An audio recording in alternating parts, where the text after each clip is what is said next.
что сняли. Вот. Снятие платков, это у карачаевцев, у балкарцев такое обычай, дорогие мои друзья.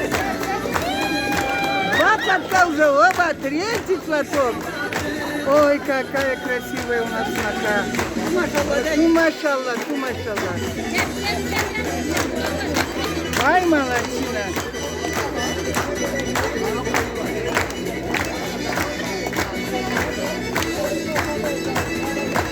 Братья красивые.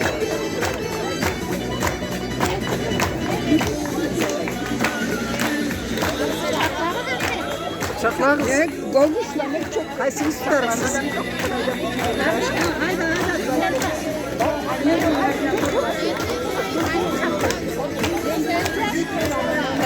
Hala dur.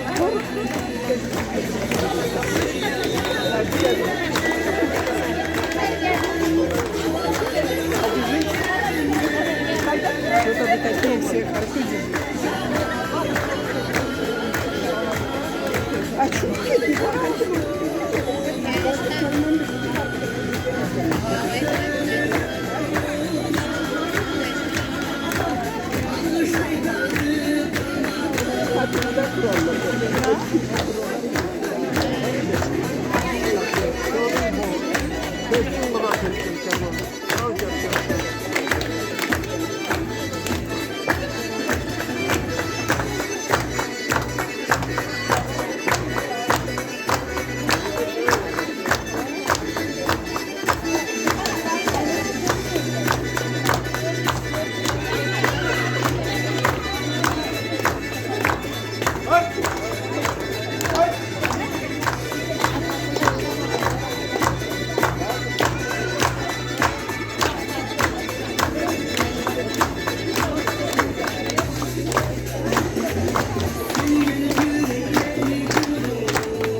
Aslında şöyle.